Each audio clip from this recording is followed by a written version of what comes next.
Hello friends, मेरा नाम doctor Nazim Ali है और मैं न्यूरोमाइंड टीएमएस में फाउंडर डायरेक्टर हूँ। आज मैं आपकी कुछ ऐसे सवाल और कुछ ऐसी क्वेरीज़ के आंसर देने आया हूँ जिसकी वजह से आपको थोड़ी कन्फ्यूजन रहती है। और काफ़ी मेरे वीडियोस के कमेंट सेक्शंस में और काफ़ी पेशेंट जो फॉलोअप के लिए भी आते हैं तो उनकी भी एक क्वेरी रहती है। देखिए,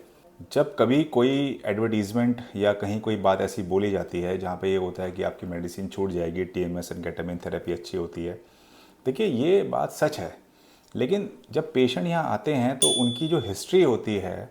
और कितनी पुरानी बीमारी है, मतलब बहुत सारी ऐसे मल्टीपल चीज़ें होती हैं जिसको हमारे डॉक्टर्स देखते हैं और जो तय करते हैं कि इनकी दवाइयों को अभी। देखिए, मेडिसिन कोई भी साइकेट्री की चल रही है, उसको सडनली तो कोई भी दवाई को स्टॉप नहीं किया जा सकता बिकॉज ऑफ द विड्रॉल्स।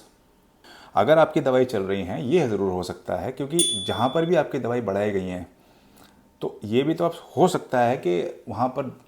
जहाँ भी आपकी दवाई चल रही थी वो डॉक्टर साहब ने आपको दवाई दी और आपने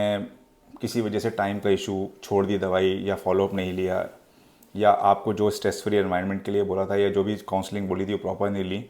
तो कई बार ये होता है, ठीक है ना। मैं ये नहीं कह रहा हूँ कि पेशेंट की गलती होती है, सेकेंड ओपिनियन भी लेना चाहिए अगर आपको कहीं से आराम नहीं हो रहा है। बट ज़्यादातर ये देखने को मिला है कि अगर आप ढंग से किसी भी डॉक्टर की बात मानते हैं, किसी भी साइकेट्रिस्ट की बात मान के प्रॉपर दवाई खाते हैं तो इतना खास फ़र्क नहीं पड़ता है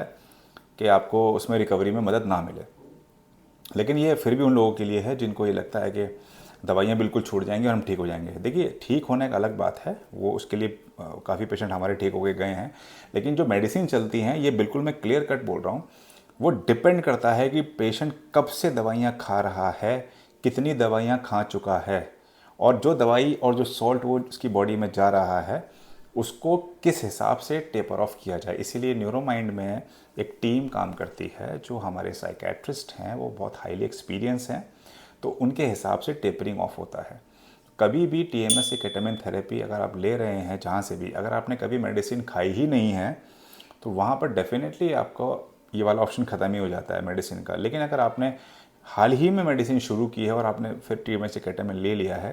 तब भी ये है कि आपकी दवाइयाँ काफ़ी हद तक बंद हो सकती हैं। लेकिन अगर आप पिछले 6 महीने, साल, 2 साल, 3 साल, 10 साल, 5 साल से मेडिसिन खा रहे हैं और उसके बाद आप सडनली से आपको ऐसा लगता है कि आपकी मेडिसिन को एकदम से बंद कर दिया जाए और फिर आप ठीक हो जाएं कि भाई टीएमएस केटामिन हो गया, अब तो हम दवाइयाँ बंद कर देते हैं,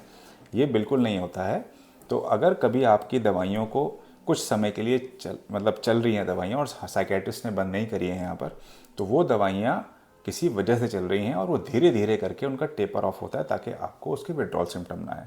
तो अगर कभी भी कहीं पर भी आप टीएमएस या केटामिन थेरेपी ले रहे हैं और आपकी ऑलरेडी दवाइयाँ चल रही हैं, तो मैं फिर से बोलूँगा ये सब वेरी करता है आपकी हिस्ट्री के ऊपर, आपकी मेंटल हेल्थ कंडीशन के ऊपर, और जो दवाइयाँ आपको दी जा रही हैं वो कितनी डोजेज़ में चल रही हैं। तो कभी भी आप ये ट्रीटमेंट कहीं पर भी लें, अगर न्यूरोमाइंड में भी लेते हैं तो यहाँ पर पेशेंट के हित में, पेशेंट के